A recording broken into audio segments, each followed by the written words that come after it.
আসসালামু আলাইকুম, স্বাগতম বাংলা স্কোপ সংবাদে। আমি মোহাম্মদ কিবরিয়া আজকের সব আন্তর্জাতিক খবর নিয়ে হাজির হয়েছি। শুরুতেই জানিয়ে দিব সংবাদ শিরোনাম, তারপর বিস্তারিত। তৃতীয় বিশ্বযুদ্ধের ইঙ্গিত, পরিস্থিতি জটিল হতে পারে ২০২৬ থেকেই। যুদ্ধ বন্ধ চাওয়ায় ইসরায়েলি বিমানবাহিনীর ৯৭০ কর্মীকে বরখাস্তের হুমকি। যুক্তরাষ্ট্রকে ইরানের বিরুদ্ধে যুদ্ধে যোগ দেবার আহ্বান ইসরায়েলের। ইরানের নতুন হামলায় ইসরায়েলে নিহত ৮, তেহরানে কুদস ফোর্সের সদর দফতরে হামলার দাবি ইসরায়েলের।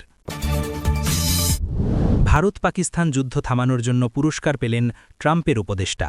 আসসালামু আলাইকুম, স্বাগতম জানাচ্ছি বাংলা স্কোপ সংবাদে। আমি মোহাম্মদ কিবরিয়া। এতক্ষণ শুনছিলেন সংবাদ শিরোনাম, এবার বিস্তারিত।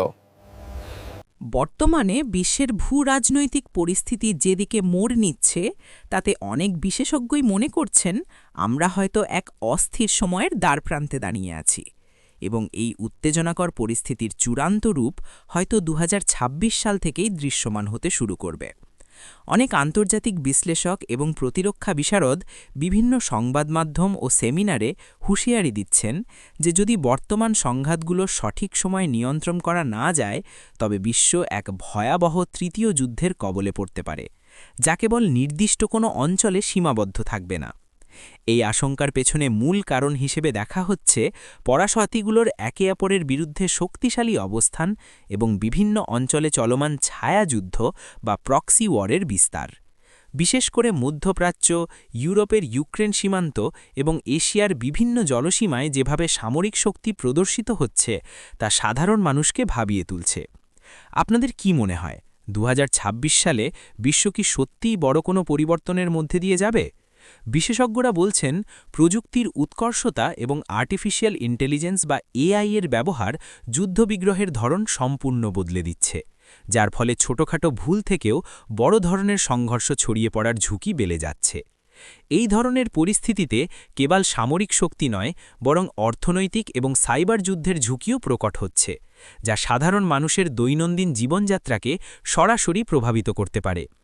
আমরা যদি বিশ্ব অর্থনীতির দিকে তাকাই, তবে দেখব যে জ্বালানি তেলের বাজার থেকে শুরু করে নিত্যপণ্যের সরবরাহ ব্যবস্থা সবকিছুই এখন অনিশ্চয়তার মধ্যে রয়েছে এবং এই অনিশ্চয়তা ২০২৬ সালের দিকে আরও তীব্র হওয়ার ইঙ্গিত পাওয়া যাচ্ছে। বিভিন্ন গোয়েন্দা সংস্থার প্রতিবেদনেও উঠে আসছে যে রাষ্ট্রগুলো নিজেদের সামরিক বাজেট অস্বাভাবিকভাবে বৃদ্ধি করছে, যা একটি বড় ধরনের প্রস্তুতিরই বহিঃপ্রকাশ বলে অনেকে মনে করছেন। তবে আশার কথা হল, বিশ্বের শান্তিকামী মানুষ এবং বিভিন্ন আন্তর্জাতিক সংস্থা এখনও কূটনৈতিক সমাধানের ওপর জোর দিচ্ছে, কারণ একটি পূর্ণাঙ্গ বিশ্বযুদ্ধ মানেই হবে মানব সভ্যতার জন্য অপূরণীয় ক্ষতি। আপনার মূল্যবান মতামত আমাদের কমেন্ট বাক্সে জানাতে ভুলবেন না যে আপনি বর্তমান বৈশ্বিক উত্তেজনাকে কিভাবে দেখছেন এবং এটি প্রশমিত করার উপায় কি হতে পারে বলে আপনি মনে করেন। ভিডিওটি ভালো লাগলে লাইক দিয়ে আমাদের সাথে যুক্ত থাকুন, কারণ আপনার একটি লাইক আমাদের এই ধরনের তথ্যবহুল ভিডিও তৈরিতে অনুপ্রাণিত করে। ইসরায়েলের অভ্যন্তরীণ রাজনীতি এবং সামরিক বাহিনীর মধ্যে এক নজিরবিহীন টানাপোড়েন শুরু হয়েছে, যার ফলে বিমানবাহিনীর ৯৭০ জন কর্মীকে বরখাস্তের হুমকি দেওয়া হয়েছে বলে বিভিন্ন আন্তর্জাতিক সংবাদমাধ্যমে প্রতিবেদন প্রকাশিত হয়েছে। এই ঘটনার মূলে রয়েছে সেই সব সামরিক কর্মীদের এক অবস্থান যারা বর্তমান সংঘাত এবং চলমান যুদ্ধ পরিস্থিতির অবসান চেয়ে নিজেদের আপত্তির কথা জানিয়েছিলেন। বিমানবাহিনীর মতো একটি স্পর্শকাতর এবং গুরুত্বপূর্ণ শাখায় এত বিশাল সংখ্যক কর্মীর বিরুদ্ধে এই ধরনের কঠোর পদক্ষেপ নেওয়ার ঘটনা ইতিহাসে বিরল, এবং এটি ইসরায়েলের প্রতিরক্ষা কাঠামোর ভেতরে থাকা গভীর ফাটলকেই সামনে নিয়ে আসছে। সংশ্লিষ্ট সূত্রগুলো বলছে যে এই কর্মীরা মনে করেন যুদ্ধ চালিয়ে যাওয়া কেবল দীর্ঘমেয়াদী অস্থিরতাই বাড়াবে এবং রাজনৈতিকভাবে এই সমস্যার সমাধান হওয়া জরুরি, কিন্তু সরকার মনে করছে এ ধরনের মনোভাব সামরিক শৃঙ্খলার পরিপন্থী। এই বরখাস্তের হুমকি কেবল একটি প্রশাসনিক সিদ্ধান্ত নয়, বরং এটি একটি রাজনৈতিক বার্তাও বটে, যা দিয়ে বোঝানোর চেষ্টা করা হচ্ছে যে যুদ্ধকালীন সময়ে কোনো ধরনের ভিন্নমত বরদাস্ত করা হবে না।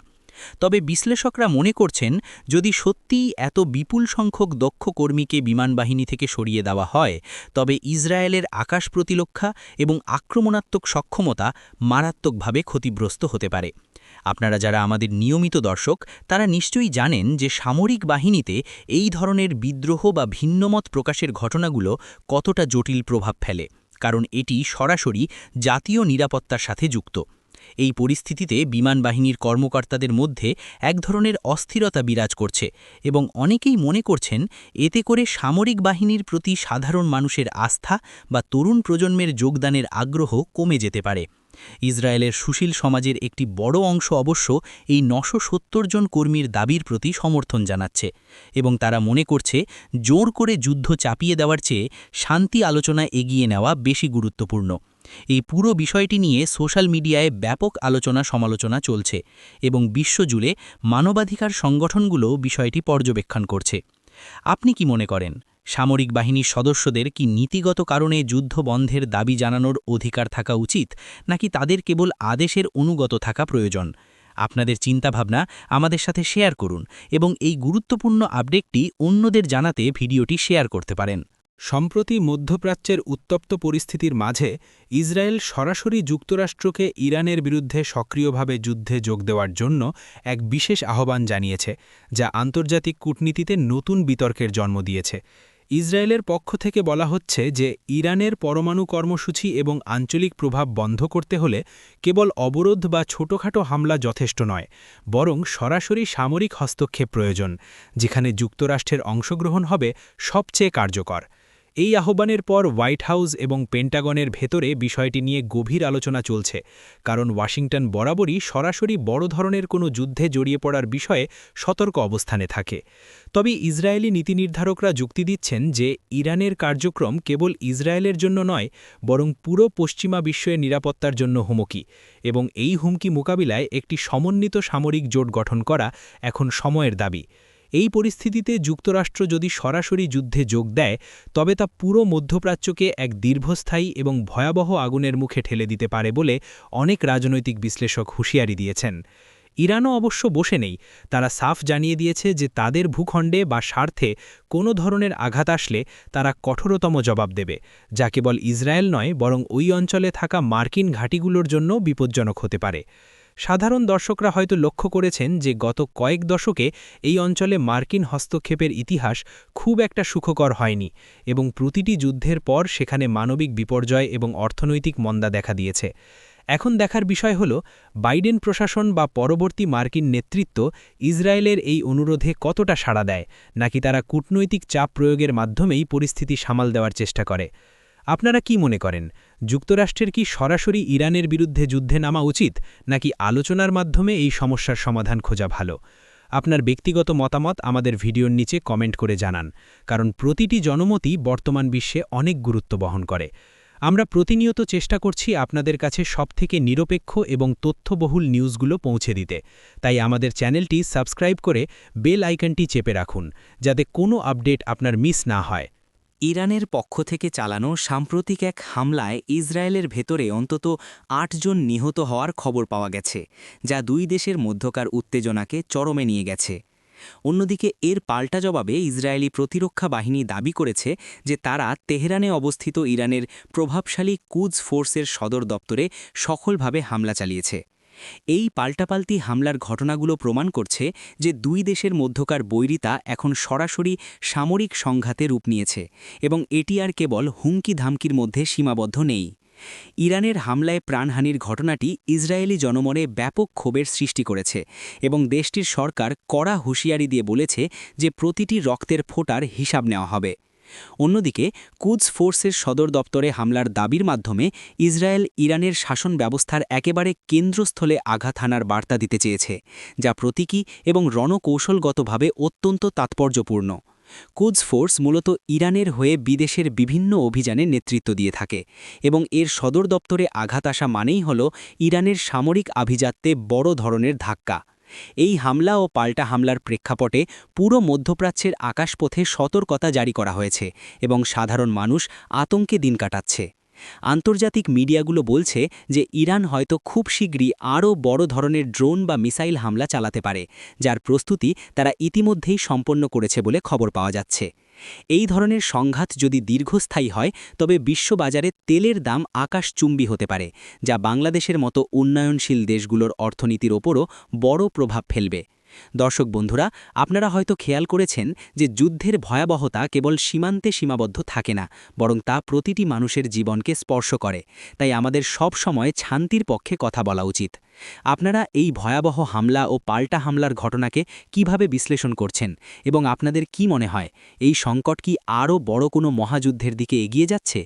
আপনার চিন্তাগুলো আমাদের লিখে জানান এবং ভিডিওটি সবার মাঝে ছড়িয়ে দিন, যাতে সবাই বর্তমান বৈশ্বিক পরিস্থিতি সম্পর্কে সচেতন হতে পারে। দক্ষিণ এশিয়ার রাজনীতির এক চমকপ্রদ খবরে জানা গেছে যে ভারত ও পাকিস্তানের মধ্যে দীর্ঘদিনের সম্ভাব্য যুদ্ধ পরিস্থিতি এবং সীমান্ত উত্তেজনা প্রশমিত করার ক্ষেত্রে গুরুত্বপূর্ণ ভূমিকা রাখায় ডোনাল্ড ট্রাম্পের একজন উচ্চপদস্থ উপদেষ্টাকে বিশেষ পুরস্কারে ভূষিত করা হয়েছে। এই খবরটি দুই দেশের কূটনৈতিক মহলে বেশ আলোড়ন সৃষ্টি করেছে, কারণ ভারত ও পাকিস্তানের মধ্যকার কাশ্মীর ইস্যু এবং সন্ত্রাসবাদ নিয়ে যে তিক্ততা রয়েছে তা মেটানো সবসময়ই এক কঠিন চ্যালেঞ্জ হিসেবে বিবেচিত হয়। ট্রাম্পের ওই উপদেষ্টা পর্দার আড়ালে থেকে দুই দেশের শীর্ষ নেতৃত্বের সাথে নিবিড়ভাবে যোগাযোগ রক্ষা করেছেন এবং সংঘাতের মুহূর্তগুলোতে আলোচনার পথ প্রশস্ত করেছেন বলে জানানো হয়েছে। আন্তর্জাতিক বিভিন্ন সংস্থা মনে করছে যে এই ধরনের সফল মধ্যস্থতা দক্ষিণ এশিয়ায় স্থিতিশীলতা ফেরাতে সহায়ক হবে, যা প্রায় 2 বিলিয়ন মানুষের জীবনের নিরাপত্তা নিশ্চিত করে। আপনারা জানেন যে ভারত ও পাকিস্তান উভয়ই পরমাণু শক্তিধর দেশ এবং এদের মধ্যে যে কোনো ছোটখাটো সংঘাতও পুরো পৃথিবীর জন্য বিপর্যয় ডেকে আনতে পারে। ট্রাম্প প্রশাসনের এই উপদেষ্টার কৌশল ছিল অর্থনৈতিক সহযোগিতা এবং কৌশলগত চাপের সমন্বয়ে উভয় পক্ষকে আলোচনার টেবিলে ধরে রাখা, যা শেষ পর্যন্ত বড় কোনো বিপর্যয় রোধ করতে সক্ষম হয়েছে। পুরস্কার প্রদান অনুষ্ঠানে বলা হয় যে কেবল শক্তি প্রদর্শন নয়, বরং ধৈর্যশীল কূটনীতিই পারে বছরের পর বছর ধরে চলা ঘৃণা ও অবিশ্বাসের দেয়াল ভাঙতে।